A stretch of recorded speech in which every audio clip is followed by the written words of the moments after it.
அமித்ஷா கூப்பிட்டார், போயிருக்காரு, அவ்வளோதான். அதில் ஒன்றுமே கிடையாது.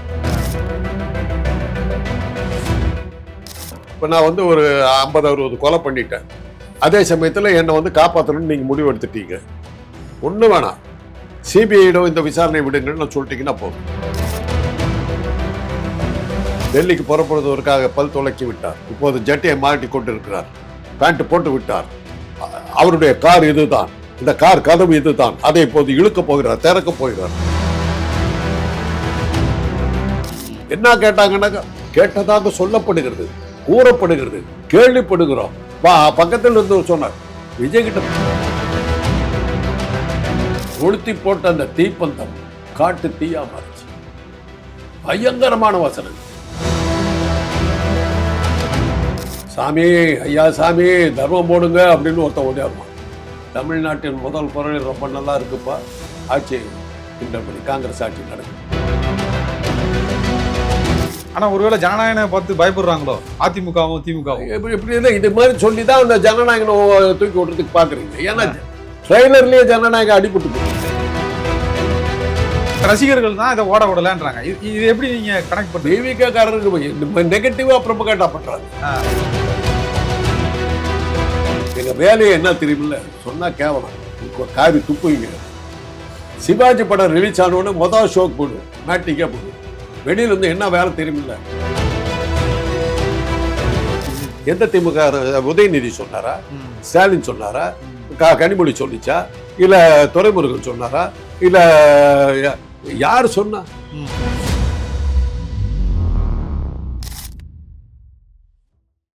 வணக்கம். நம்மோடு இன்று இணைந்திருப்பவர் அரசியல் விமர்சகர் டாக்டர் காந்தராஜ் அவர்கள். வணக்கம் சார்.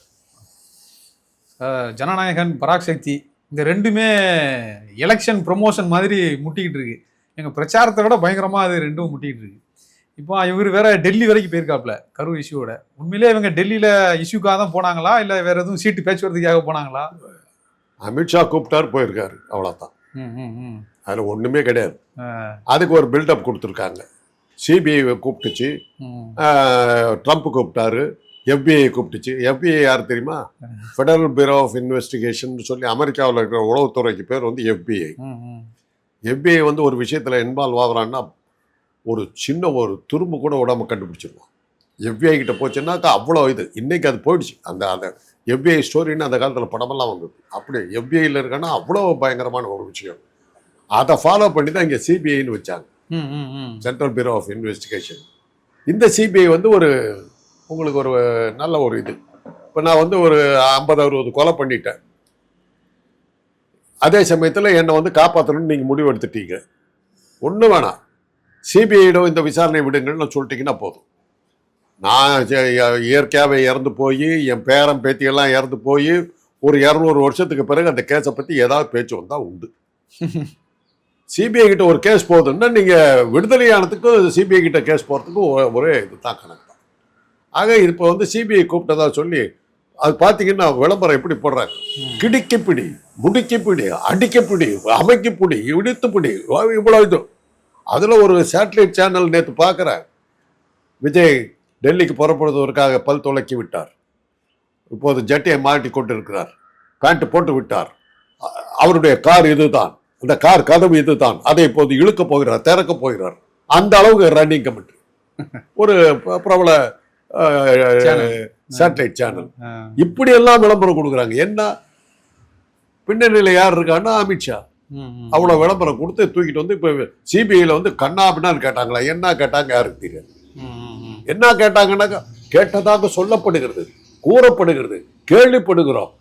பக்கத்தில் இருந்து சொன்னார், விஜய் கிட்ட பார்த்தாராயா முதல்ல சிபிஐ ஆஃபீஸரை? யார் பார்த்தா? என்ன தகவல், என்ன நடந்தது? ஒன்றுமே கிடையாது. ஆக முழுக்க ஒரு டிராமா. இந்த ஒரு சின்ன பிரச்சனை தான். ஜனநாயக படத்து ட்ரெய்லரும் வந்தது, பராசக்தி ட்ரெய்லரும் வந்தது. பராசக்தி ட்ரெய்லருக்கு வரவேற்பு ஜாஸ்தியா இருந்தது, அவ்வளவுதான் செய்தி. உடனே ஒன்றிய அரசு அதை விடாத, அதை நல்லிஃபை பண்றதுக்காக இந்த படத்துக்கு இவ்வளவு பெரிய ப்ரமோஷன், பெரிய விளம்பரம். இந்த விளம்பரம் ஜனநாயகனை தடை பண்றதே விளம்பரம்ன்றீங்க. வேற எங்க தடை பண்ணிடுவாங்களா அவங்க? அது படம் ஆனந்தமா வரும். இப்படி இது இது இது வந்து அந்த காலத்திலேருந்தே பண்ணது. நீங்கள் பழைய பராசக்தி படத்துக்கே நான் சொல்கிறேன். கலைஞர் வந்த படம் முதலாக வந்து தமிழ்நாட்டில் தமிழ் படம் வந்து ஒரு படத்துக்கு வந்து தடை பண்ணுறதுங்கிறது வந்து எதுக்கு வந்ததுன்னா, பிரிட்டிஷ்காரர் காலத்தில் தியாக பூமின்னு ஒரு படம் எடுத்தார். அப்போ டைரக்டர் சுப்பிரமணியன் ஒருத்தர் இருந்தார். அவரை தூக்கி பிடிப்பாங்க. தமிழ் படம் உலகத்தையே கட்டி காத்த ஒரு தமிழ் படம் சினிமாவே கண்டுபிடிச்சோன்னா எழுதுவானுங்க. ஏன்னா அந்த 3%காரர் அதுபடி எழுதி தூக்கி போடுவானுங்க. அது அந்த தியாக பூமியில் என்னாச்சுன்னா விதவா விவாகம் இதெல்லாம் வந்தது. அந்த பாருங்க, இது வந்து நான் பிறக்கிறதுக்கு முன்னாடி வந்துருச்சு. 1940களிலே வந்துருச்சு. அந்த படத்தை வந்து தடை பண்ணிட்டாங்க. தடை பண்ணி அப்புறம் வந்து வழக்கப்படி கோர்ட்டு ஈட்டெல்லாம் போய் அன்னைக்கு வெள்ளையர்கள் ஆட்சியில் இருந்ததுனால ஒரு நியாயமான தீர்ப்பு கிடைச்சது. படத்தை ரிலீஸ் பண்ணிட்டாங்க. அது எந்த அளவுக்கு பாப்புலர் ஆச்சுன்னா, அதில் குழந்தை நட்சத்திரமாக சரோஜான்னு ஒரு பொண்ணு ஆக்ட் பண்ணிச்சு. அந்த பொண்ணுனுடைய துடிப்பான நடிப்பில் வந்து தமிழ்நாடு தூக்கிட்டு போகிற அளவுக்கு அப்போல்லாம் நம்ம தமிழ்நாட்டில் பிச்சைக்காரர்கள் மிக அதிகம். சனிக்கிழமை ஆச்சுன்னா நீங்கள் இப்போல்லாம் நீங்கள் அதில் பார்க்குறது இல்லை. சனிக்கிழமை ஆச்சுன்னா பிச்சைக்கார கூட்டம் வரிசையாக வந்துக்கிட்டே இருக்கும். கோயிலுக்கு வீடு வீடாக வருவோம். வீடு வீடாக வந்து அம்மா தாயே சனிக்கிழமை ஆச்சுன்னா பிச்சைக்காரர் கூட்டம் அப்படி இருக்கும். அந்த பிச்சைக்காரருக்கு வந்து சில பேர் வந்து பாட்டெல்லாம் பாடுவாங்க. பாட்டெல்லாம் பாடி பிச்சை எடுப்பாங்க. அப்போ ஃபேமஸான பாட்டு எதுன்னா இந்த சரோஜாவை பற்றி. அப்போ செகண்ட் வேர்ல்டு வார் வந்துருச்சு. செகண்ட் வேர்ல்டு வார் வரப்போகுது. அந்த பிச்சைக்காரருக்கு பாட்டு என்னன்னாக்கா, பேபி சரோஜா நான் வாருக்கு போகிறேன் நீ கவலைப்படாது. இதுதான் அப்போ பாடின பாட்டு. அந்த அளவுக்கு அந்த சரோஜாங்கிற பொண்ணு ஃபேமஸ் ஆச்சு. அதுதான் முதல் படம் தமிழில் வந்து வயது வந்தவர்களுக்கு மட்டும் பார்க்கணும். அடல் சொல்லின்னு சென்சார் ஆன முதல் படம். நிறைய படம் அதுக்கப்புறம் வந்தது. முதல் படம் எடுத்திங்கன்னா எம்ஜிஆர் நடித்த மர்மயோகி. எதனால் போட்டாங்கன்னா, அதில் பிசாசு மாதிரி ராஜா வந்து ராத்திரியில் பிசாசு மாதிரி வரும். அது பயங்கரமாக இருக்குது. அதனால் குழந்தைங்களை பார்க்க வேணாங்கிறதுக்கு அதுக்காக அடல் சொல்லி கொடுத்தாங்க. வேறு காரணத்துக்காக கொடுக்கல.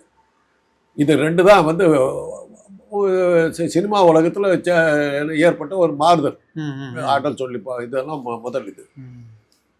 இந்த வேலைக்காரி படம் திராவிட இயக்கங்கள் ஆரம்பித்த பிறகு வேலைக்காரி படம் 1949 வருது. கடவுள் மறுப்பும் நாத்திக கொள்கைகளும் போட்டு பிச்சு மோதலி இருந்தார் அண்ணா எழுதி. அண்ணா கதைவசம் ஒரு பெங்காலி படத்தை பேஸ் பண்ணி தான் பண்ணாங்க. அதை எந்த அளவுக்கு எடுத்துட்டாங்கன்னா, அதாவது நாத்திக கருத்தை ஒரு படுவேகமாக காட்டிட்டாங்க. பராசக்தி அதாவது மகமாயி தான் கும்பிடுவாங்க. அந்த தினசரி பூஜை பண்ணுவான் கதாநாயகன். KR ராமசாமி தான் நடிப்பார். தினசரி பூஜை பண்ணி அதுக்கு அபிஷேகமும் இதுவும் செலவு பண்ணி 100 ரூபாய் 200 அந்த காலத்துலேயே அவ்வளோ செலவு பண்ணியெல்லாம் அது பண்ணுவோம். அவங்க அப்பா வந்து ஒரு நிரபராதி அவங்க அப்பாவை வந்து கொலை குற்றச்சாட்டப்பட்டு ஜெயிலில் தள்ளிடுறாங்க. எவ்வளவோ போராடி பார்க்குற முடியல. அப்போ தான் போய் அந்த கோயிலில் நிற்கிறான். கையில் காசு இல்லை, வறுமைக்கு போயிடுறான். அந்த கோயிலில் போய் அந்த அம்மன் சிலை முன்னாடி நிற்பான். பெரிய சிலை. உனக்காக நான் செலவு பண்ண காசெல்லாம் நான் மிச்சப்படுத்தியிருந்தேன்னா நல்ல வக்கீலை வச்சு எங்கள் அப்பாவை காப்பாற்றிருப்பேன். உன்னை நம்பினே ஆயி மகமாயி பரமானமகளே அப்படின்லாம் பாடி உனக்காக இது பண்ணினேன். நீ என்ன எனக்கு பண்ணேன்னு சொல்லி இந்தா நான் செலவழித்த அந்த காசில் வந்த இந்த பொருள்லாம் வீணாக போச்சு அப்படின்னு சொல்லிட்டு தாம்பாளத்தில் வந்து தேங்காய் பழம் எல்லாம் இருக்கும் எடுத்து அப்படி அடிப்பா. அப்படி போய் மூஞ்சலாம் அடிச்சு கிளம்பணும். அதில் வந்து ஒரு எலுமிச்சம்பழமே நம்ம பட்டு அதில் சேலையிலேருந்து கண்ணில் தண்ணி வரும். அந்த கண்ணில் தண்ணி வர்ற சீனை வெட்டிவிட்டாங்க. அப்போ பிரிட்டிஷ் அப்போ தான் இந்தியா சுதந்திரம் அடைஞ்ச டைமு. பிரிட்டிஷனுடைய தாக்கம் இன்னும் இருக்குது. அந்த சீனை வெட்டினாங்க. நாத்திக கருத்து பயங்கரமாக போன போது அப்போ என்ன ஆகிப்போச்சுன்னா, அந்த அன்னைக்கு இருந்த இளைஞர்கள் பூரா ஒரு ஃபேஷனாக மாறிச்சு. எப்படி இப்போ எல்லாம் நீங்கள் எல்லாம் தாடி வச்சுக்கிட்டு சுற்றுறீங்களோ அது மாதிரி. அந்த அப்போ என்ன ஃபேஷன்னா, கோயிலுக்கு போகிறவங்க I don't believe in God, நான் நாத்திகன் அப்படின்னு சொல்கிறது ஃபேஷன். அப்போல்லாம் எப்படி சினிமா வரும்னா, கதாநாயகன் ஜில்பா தலை வச்சிருப்பான், பின்னாடி அப்படியே தூங்குலாம் இருக்கும், பாகவதர் கிராப்பு, ஜிப்பா தான் போடுவான், பஞ்சகச்சம் தான் கட்டியிருப்பான், ராஜா வேஷம் தான், இடுப்பில் கத்தி இருக்கும், குதிரை மேலே தான் வருவான். உன் பேர் என்னன்னு கதாநாயகனை கேட்டக்கூடாது. டயலாகில் உங்கள் பெயர் என்ன என்று அறியலாமோ அப்படின்ட்டா போச்சு. என் பெயரை கேட்டாயே ஆரம்பிச்சு எடுத்தான்னா 6 மணி நேரம் பாடி நான் கோவிந்தசாமின்னு முடிப்பான் பேர் கேட்டதுக்கு. இப்படி விளம்பரம் எப்படி போடுவாங்கன்னா 50 கானாமிருத கர்நாடக பாடல்கள் கொண்ட படம். பாட்டுகளுக்கு மத்தியில் சில சீன்ஸ் வரும். அப்படி இருந்தது. வேலைக்காரி படம் தான் கதாநாயகன் பேண்ட் ஷர்ட்டோட சைக்கிளில் வந்தான். நாத்திகம் பேசணும். அந்த நாத்திக வசனங்களுடைய கடைசியில் கோர்ட்டு சீனில் கேஆர் ராமசாமி அதாவது மடாதிபதிகள்ங்கிற பேரில் நடக்கிறது பூரா விபச்சாரம் நடக்குது அப்படிங்கிறத காட்டினார். அது பகலிலே இவன் சுந்தர கோஷ், இரவிலே இவன் யார் தெரியுமா? கோர்ட்டில் கேஆர் ராமசாமி அந்த நிப்பான், அந்த போய் ஒரு தலைப்பாய் ஒரு தட்டுவார் உழவு. இரவிலே இவன் சுந்தரி, பகலிலே சுந்தர கோஷ். கோட்டார் அவர்களே, அங்கே நடப்பது மடம் அல்ல, உத்தியானவனம், உல்லாசம். இது மாதிரி பெண்களை பயன்படுத்திக்கிட்டு இருக்காங்க அப்படின்னு சொல்லி பயங்கரமான டயலாக். ஆனா அன்னைக்கு சினிமாக்கள்லாம் அப்படி மக்களுக்காக இருந்திருக்கு. ஆனா இப்போ பிரச்சாரமா மாறிடுச்சு. இதுதான் இந்த படம் தான் அந்த பிரச்சாரத்துக்கு வர ஆரம்பிச்சது. மெயினா வேலைக்காரி படம் தான் நாத்திகம் எந்த அளவுக்கு பாதிக்கப்பட்டுச்சாங்கன்னாக்கா, மோகன சுந்தரன் ஒரு படம், அப்போ டிஆர் மகாலிங்கம் பெரிய ஹீரோ, அவருடைய சொந்த படம். அதில் அவர் பாட்டு போடுறார். பாட்டு வேணுமா, உனக்கு ஒரு பாட்டு வேணுமா அப்படின்னு சொல்லி ஒரு பாட்டு வரும். அந்த பாட்டில் நடுமத்தில் என்ன லைன் வரும்னா, ஞானம் பிறந்த தமிழ்நாட்டில் இன்று நாத்திகம் வந்ததற்கு பாட்டு வேணுமா, வான்மலை வறண்டது போல நல்ல வைதீகம் கெட்டதற்கு பாட்டு வேணுமான்னு அங்கலாய்க்கிற அளவுக்கு போயிடுச்சு.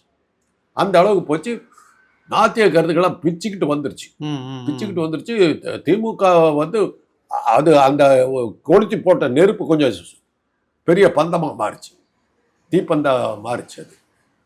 அதுக்கு அடுத்த அப்படி 3 வருஷம் கழிச்சு 52ல் பராசக்தி கொளுத்தி போட்ட அந்த தீப்பந்தம் காட்டு தீயா மாறிச்சு. பயங்கரமான வசனங்கள். ஆனால் அதில் நாத்திகம் அதிகமாக பேசலை. ஒரே ஒரு இடத்துல தான் நாத்திகம் பேசுகிறார்.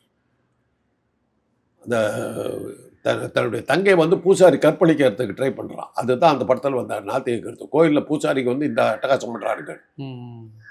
அப்போ இவனுக்கு தெரிஞ்சிருது, சொல்லிடுறாங்க, இந்த மாதிரி பூசாரி ஒரு தங்கச்சியை கெடுக்கிறதுக்கு முயற்சி பண்ணான்னு.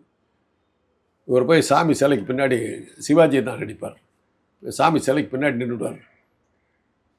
இவன் இந்த பூசாரி ஏதோ சொல்லிட்டு இது பண்ணும்போது ஜாதகத்தையெல்லாம் கொடுங்கன்னு இது பண்ணும்போது அம்மன் சிலைக்கு பின்னாடி இருந்து குரல் வரும், அடே பூசாரி, முதலில் உன் ஜாதகத்தை கழித்துக்கொள் அப்படின்னு. யாருது? அம்பாளா பேசியது அப்படின்னு பூசாரி. அம்பாள் எந்த காலத்திலடா பேசினாள் அப்படின்னு சொல்லிட்டு வெளியே வருவார். அருவாளோட கையை வெட்டி போடுவார். வெட்டி போட்டு ஜெயிலுக்கு கோர்ட்டுக்கு கூட்டு போடுவாங்க. கோயிலிலே குழப்பம் விளைவித்தாய் நீ அப்படிங்கிறது ப்ராசிக்யூஷன். பதில் சொல்லுவார், ஆம், கோவிலில் குழப்பம் விளைவித்து, கோயில் கூடாது என்பதற்காக அல்ல, கோயில் கொடியவர்களும் கூடாரமாக மாறிவிடக்கூடாது என்பதற்காக. அன்னைக்கு என்ன ஆயிடுச்சுன்னா, திராவிட கழகத்திலிருந்து திமுக தனியாக பிரிஞ்சு வந்த நேரம்.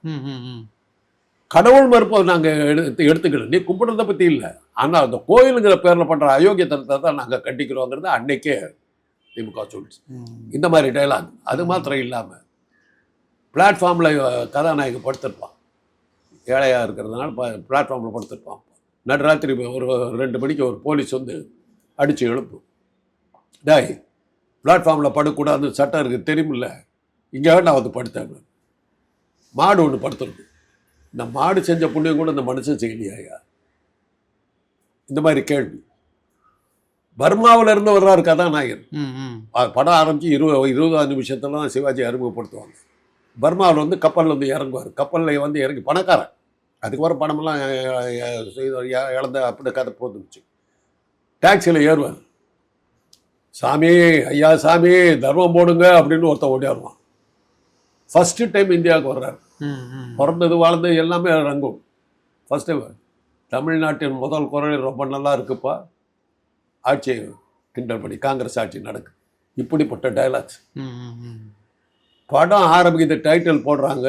டைட்டிலில் படம் ஓடுது, டைட்டில் ஓடுது, ஒரு பொண்ணு டான்ஸ் ஆடுது, பின்னணி இசையில் ஒரு பாட்டு, பாரதிதாசன் பாட்டு, வாழ்க வாழ்கவே வளமார் எமது திராவிட நாடு. திமுக காரன் அத்தனை பேரும் வயலை விசில வச்சவன் எடுக்கவே இல்லை. படம் ஆரம்பித்ததுலேருந்து படம் முடியும் போது எல்லோரும் வாழ வேண்டும், நல்லவர்கள் உலகம் இது, தம்மா நல்லற வாழ்வும் இதுங்கிற அந்த பாட்டு முடிகிற வரலும் விசில அடிச்சுக்கிட்டே இருக்கிறான். அப்படி டைலாக்ஸ். படம் வந்த 3வது நாள் தீபாவளிக்கு ரிலீஸு, 3வது நாள் படத்தை தடை செய்ய போகிறாங்கன்ட்டார். ரிவைசிங் கமிட்டியில் விட்டாங்க. ரிவைசிங் கமிட்டியில் போட்டு இது பண்ணுவோம். அன்னைக்கு இருந்த சென்சார் கொஞ்சம் நேர்மையான ஆட்கள் இருந்தார். அதில் அப்படிலாம் ஒன்றும் இல்லை, நாங்கள் தடையெல்லாம் பண்ண முடியாதுன்ட்டாங்க. அப்புறம் அந்த படம் ஓடன்னு ஓடிச்சு. இது பழைய பராசக்திக்கு நடந்தது. அந்த தடை செய்ய போகிறாங்கன்னது சுமாராக ஓடி இருக்க வேண்டிய ஒரு படம் சூப்பர் ஹிட்டாக மாறினதுக்கு காரணம் தடை செய்கிறாங்கிறது உத்தரவு தான். ஆனால் அன்னைக்கு இன்னும் சொல்கிறேன், 52ஆம் வருஷம் வந்தது, நான் 4ஆம் கிளாஸ் படிக்கிறேன்.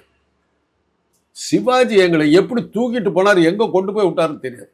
அவரே சொல்லியிருக்கார், ஒரே இரவில் நான் உச்சத்துக்கு போனேனே. கலைஞர் அது மாதிரி இன்னொரு படத்துக்கு வசனம் எழுதலை. அதுக்கப்புறம் மனோகராவில் அதோட பிரமாதமாக எழுதினார். அதில் கழக கருத்துக்கள்லாம் பெருசாக இல்லை. இதில் தான் திராவிட இயக்க கருத்துக்கள். அதில் சொன்னது பூரா அவங்க ஆட்சிக்கு வந்த பிறகு பண்ணாங்க.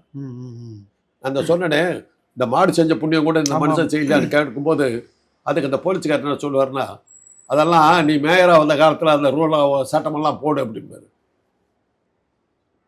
மேயர் ஆனாங்க, 10 வருஷத்தில் மேயர் ஆயிட்டாங்க. அது மாதிரி அந்த பராசக்தி ஏற்படுத்திய தாக்கம் 52ஆம் வருஷம் ஏற்படுத்திய தாக்கம் இன்னைக்கு 74 வருஷம் ஆச்சு. இன்னைக்கும் இருக்குது. இன்னைக்கு என்னால் டயலாக் லைன்லேருந்து சொல்ல முடியும். இந்த பராசக்தி அவ்வளோ தாக்கத்தை ஏற்படுத்துமா அந்த தெரியாது. அன்னைக்கு இருந்த எங்களுடைய மனநிலை வேற. இன்னைக்கு இருக்கிற இளைஞர்களுக்கு அது தேவைப்படுமா என்னங்கிறது தெரியும். ஆனா ஒருவேளை ஜனநாயகனை பார்த்து பயப்படுறாங்களோ அதிமுகவும் திமுகவும்? இப்படி இல்லை, இது மாதிரி சொல்லி தான் அந்த ஜனநாயகனை தூக்கி விடுறதுக்கு பாக்குறீங்க. ஏன்னா ட்ரெய்லர்லயே ஜனநாயகம் அடிபட்டு போச்சு. உடனே உங்க மாதிரி மீடியாக்கள்லாம் ஐயோ நம்ம விஜய் நம்ம காப்பாற்றணுமேங்கிற ஒரு பதற்றம். இப்ப நீங்க 3வது ஆள் இன்னைக்கு இந்த கவனத்தை கேட்குறது. ஜனநாயகனை பார்த்து அந்த படம் ஓடல அப்படிங்கிறதுக்கு ஒரு இது பண்ணிக்கிட்டு இருக்கா, ஒரு பதிவெல்லாம் வருது. படம் எப்படி ஓடுதுங்கிறது எல்லாத்துக்கும் தெரியும், நல்லா ஓடிக்கிட்டு இருக்கு. இன்னைக்கு கூட பல பத்திரிகைகள் அது ஹெட்லைன்ஸ் போட்டு, ஏன்னா இப்போ பராசக்தி படம் ஓடலைன்னு சொல்றாங்க. ஆனா அதுக்கும் ப்ரொடியூசர் சார்பாகவும் படம் இந்த ஃபிலிம் சார்பாகவும் சொல்றாங்க டிவிகே காரங்க அந்த ரசிகர்கள் தான் இதை ஓட விடலன்றாங்க. இது எப்படி நீங்க கனெக்ட் பண்றீங்க? டிவிகே காரருக்கு நெகட்டிவா ப்ரொபகேண்டா பண்றாங்க. ஓ என்னை பத்தியே ஒரு கதையை சொல்றேன். நாங்கள்லாம் திராவிட இயக்கத்தை சேர்ந்தவங்க. சிவாஜி திராவிட இயக்கத்தை விட்டு காங்கிரஸுக்கு போயிட்டார். எவ்வளவு தூரத்துக்கு நாங்கள் பராசக்தி மனோகரா படத்தை எல்லாம் பார்த்து சிவாஜின்னு உயிரை விட்டோமோ, நாங்களாம் அப்படியே கொலாப்ஸ் ஆகிட்ட போது எம்ஜிஆர் கரெக்டாக அந்த டைமில் எம்ஜிஆர் இப்படி இருந்தாருன்னா, சில்க் ஜிப்பா, நல்ல நெத்தியில் சந்தன பொட்டெல்லாம் வச்சுக்கிட்டு குங்குமம்லாம் வச்சுக்கிட்டு ஆஷாட பூதியாக இருந்தவர். வேலைக்காரி படம் சூப்பர் ஹிட்டு. உடனே அண்ணா கிட்ட சேர்ந்து திமுக இணைகிறேன். அப்படி தான் உள்ள விட்டார். அதுக்கு முன்னாடி என்ன ஆச்சுன்னா, அண்ணா சிவாஜி கண்ட இந்து ராஜ்யம்னு ஒரு ட்ராமா போடுவார். அந்த ட்ராமாவில் ஹீரோவாக நடிக்கிறதுக்கு எம்ஜிஆர் தான் முதல்ல கூப்பிட்டாங்க. அண்ணா 75 பக்கம் வசனம் எழுதியிருந்தார். தலைவரால் முடியல, இப்படி பார்த்தாரு. இன்னைக்கு ராத்திரி 10 மணிக்கு திமுக மாநாட்டில் திக மாநாட்டில் அந்த நாடகம் அரங்கேறுதுன்னா 1 மணிக்கு எனக்கு ஷூட்டிங் எல்லாம் இருக்குது, அதனால் நடிக்க வர முடியாதுன்னு சொல்லிட்டு விட்டார். அண்ணாவுக்கு என்ன பண்ணுறதுன்னு தெரியல. கதாநாயகன் ஓடி போயிட்டா 75 பக்கம் வசனத்தை பேசுறதுக்கு யார் இருக்கிறா, என்ன பண்ணுறது பார்க்கும்போது அப்போ சிவாஜி கணேசன் கணேசன் அவர் அண்ணாவுடைய திராவிட நாடு பத்திரிகையில் பைண்டராக இருக்கார். அவர் ஒரு நடிகருங்கிறது அண்ணாவுக்கு நல்லா தெரியும். கணேசா இங்கே வாண்டார், இந்த டயலாகெல்லாம் படித்து ரெடி பண்ணிக்குவேன் அப்படின்னு கொடுங்க அண்ணா அப்படின்ட்டு வாங்கிட்டார். 1 மணிக்கு கொடுக்குறார். 3 மணிக்கு நிற்கிறார் சிவாஜி. என்னானார், வசனமெல்லாம் மனப்பாடம் பண்ணிட்டு சொல்லுனார். 4 சீன் அப்படியே உணர்ச்சி பூர்வமாக சொல்கிறார். போதும் ஒத்திங்க, நேராக ஸ்டேஜுக்கு போடலான்னு. ஸ்டேஜுக்கு போய் அரங்கேற்றம் பண்ணால் பெரியார் தலைமையில் நடக்குது அந்த நாடகம். நாடகம் முடிஞ்ச உடனே பெரியார், அவர் அவ்வளோ நாடகத்தையோ சினிமாவையும் விரும்பாதவர், மேடை ஏறி சிவாஜியா நடிச்சான ஒரு பையன், அவரை கூப்பிடுங்க அப்படின்னு வந்த உடனே. ஒரிஜினல் சிவாஜி எப்படி இருப்பாங்க எனக்கு தெரியாது. அந்த சிவாஜியை நீ தூக்கி அடிச்சிட்ட, இன்னையிலேருந்து நீ சிவாஜி கணேசன் அப்படின்னு சொல்லி கொடுத்த பட்டம் தான் சிவாஜி கணேசன். அப்படி இயக்கத்துக்காக வந்த ஒரு கணேசன் காங்கிரஸுக்கு போயிட்ட உடனே எங்களுக்கு வந்து ஆத்திரம். அப்போ நான் மதுரை மருத்துவக் கல்லூரியில் படிக்கிறேன்.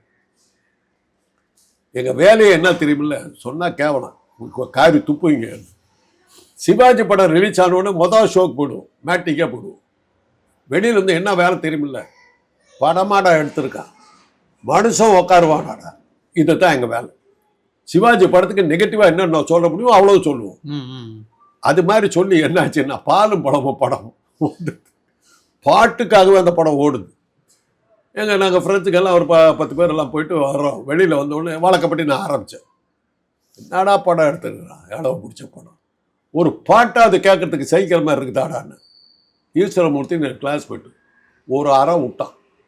இன்னொரு தடவை படத்தை பற்றி பேசுறது இங்கே புதைச்சி போடுவேன், மீனாட்சி அம்மன் கோயிலே போச்சு போடுவேன். இதுதான் எங்களுக்கு வேலை. எம்ஜிஆர் படம் அன்னைக்கு வந்து ஏதோ ஒரு படம் ரிலீஸ் ஆச்சு, உடனே அது போயிட்டோம். என்னமா இருக்கு தெரியுமா, மனுஷன் உட்கார முடியல, அந்த மாதிரி படம் இப்படியெல்லாம் இருக்கு. அந்த அந்த வேலையை நாங்கள் செஞ்சுக்கிட்டு இருந்தோம். அதைத்தான் இப்போ தாவேக்கா தொண்டர்கள் செஞ்சுக்கிட்டு இருக்காங்க. பராசக்திக்கு எதிராக இன்னைக்கு நேற்று நடக்கல, அதுக்காக சொல்ல வர 50கள்லயே இதெல்லாம் நடக்கல. அதான் இப்போ திமுக வந்து ஒரு ஒரு சினிமா மூலியமா தான் தன்னுடைய பிரச்சாரத்தை கொண்டு போகணுங்கிற அளவுக்கு தான் இருக்குதா இருந்து. அதாவது 50 ஆண்டு காலம் ஆச்சு. அப்போ வந்து அந்த நெருக்கடிகள்லாம் இருந்துச்சு, இப்பவும் அந்த நெருக்கடி இருக்குதான். அதாவது அமித்ஷாவுக்கு ஒரு விஷயத்த சொல்லிட்டாங்க, விந்திய மலைக்கு கீழே இருக்கிற மக்கள்லாம் சினிமா ஓரியன்ட் பீப்புள்னு சொல்லிவிட்டாங்க, யாரோ சொல்லிட்டாங்க. அவருக்கு இன்னும் அதுல இருந்து அந்த இதுல இருந்து வெளியே வரல. அதனாலதான் ஒரு கட்சி பாஜகவை இங்க அறிமுகப்படுத்தும் போது பாத்தீங்கன்னா நமிதா போன்ற தலை சிறந்த நடிகைகளை எல்லாம் கட்சியில சேர்த்துனாரு. எல்லா கட்டு நடிகைகளும் வரிசையா வந்து உள்ள புதுக்கிட்டாங்க. அப்புறம் பார்த்தா அது கட்சி அங்கெல்லாம் நகரல. ஆனா அது பிடிக்குதோ பிடிக்கலையோ, அண்ணாமலை வந்து தான் அந்த நிலைமையை மாத்தினார். பிராமண ஜனதா பார்ட்டி இருந்த பாரதிய ஜனதாவை நான் பிராமின் ஜனதா பார்ட்டியா மாத்தினது அவர் தான். இந்த எச் ராஜா போன்ற இந்த பட்டாளங்களை எல்லாம் அடிச்சு துரத்தி எல் முருகன் போன்றவங்களை எல்லாம் உள்ள கொண்டு விட்டார். இல்ல நான் திமுகவுக்கு கேட்கிறேன். அதாவது இந்த நாடகம் வந்து நாடகத்தை பயன்படுத்துறதுங்கிறது வந்து புதுசு இல்லை. நீங்க பாத்தீங்கன்னா பிரெஞ்சு புரட்சியில வால்டேர், ரூசோ போன்ற தலைவர்கள் பேசின பேச்சு, சொற்பொழிவுகள், அந்த சொற்பொழிவுகள் தான் அந்த அன்னைக்கு அந்த புரட்சிக்கு காரணமாக இருந்த 14ஆம் லூயிங்கிற மன்னனுடைய கொடுங்கோல் ஆட்சி, அதுக்கு எதிர்ப்பா மக்களை தயார்படுத்துச்சு. அது மாத்திரம் இல்லாம அன்னைக்கு இருந்த பிரெஞ்சு நாடக கலைஞர்கள் அரசாங்கத்துக்கு எதிர்ப்பா அவ்வளவு பிரச்சாரம் பண்ணாங்க. அதனுடைய விளைவு, அதாவது இன்னைக்கு ஒரு பெரிய மகா பயங்கரமான புரட்சி ஒன்று நடந்தது, ரத்த புரட்சி ஒன்று நடந்ததுன்னா அது பிரெஞ்சு புரட்சி தான். ஏறத்தாழ ஒரு 600-700 பிரபுக்கள் குடும்பங்கள் அப்படியே தலை துண்டு துண்டு துண்டு பண்ணி வெட்டி கொண்டாங்க. கையில வெட்டுறதுக்கு டைம் ஆகும்னு கில்லட்டின் ஒன்று கண்டுபிடிச்சாங்க. தலையை கொண்டு போய் இப்படி வைக்க வேண்டியது, மேல இருந்து விடுவாங்க, டக்குன்னு வந்து தலை கீழே கூடையை வச்சுட்டாங்க, கூடையில் அள்ளி காட்டினாங்க. 14 அப்பதான் சொல்லுவாங்க, 14ஆம் லூயி சாகும்போது அந்த தலையை உள்ள வச்சுக்கிட்டு, அது அவன் பொண்டாட்டி மேரி அந்துவான்னு பேர், அவன் என்ன கேட்டான்னா, ஜனங்கள்லாம் ரொட்டி கூட கிடைக்காம தடுமாறுறாங்க, ரொட்டி கிடைக்கலன்னா கேக் வாங்கி சாப்பிட வேண்டியது தானே, எப்படி ரொட்டி மாதிரி 10 பங்கு விலை கேக்கு, அதை வாங்கி சாப்பிட வேண்டியதான்னு திமிரா பதில் சொன்னான். அதைத்தான் அந்த படத்தில் காட்டுவான், சினிமாவில் கட்டையால் அப் டு சுட்டி சீங்கிற படத்தில் காட்டுவாங்க. அவன் தலையை வைப்பா, அந்த இது காட்டுவான், ரொட்டி கிடைக்கலன்னா கேக் சாப்பிடுன்னு சொன்னேன், கீழே உழுவும். அந்த பிரெஞ்சு புரட்சிக்கு காரணமாக இருந்தது நாடகக்காரன் வால்டர் ரூசோ போன்ற தலைவர்களோட நாடகக்காரன். அதே தான் சுதந்திர போராட்டத்தை நீங்கள் எடுத்தீங்கன்னா, விஸ்வநாத தாஸ் நம்ம ஊரில் அவர் வந்து அவருடைய நாடகம் பூராமே வெள்ளைக்காரர்களை ஏற்று போட்டார். கொக்கு பறக்குதடி வெள்ளை கொக்கு பறக்குதடின்னு சொல்லி ஆங்கிலேயர்களை வந்து, வெள்ளை கொக்குங்கிறது ஆங்கிலேயர்கள், அவங்கள இது பண்ணி அவரை நாடக மண்டியில் ஷூட் பண்ணி கொண்டுட்டார். ஓகே சார், உங்களுடைய கருத்துக்களை மிக தெளிவாக முடிச்சதுக்கு நன்றி சார்.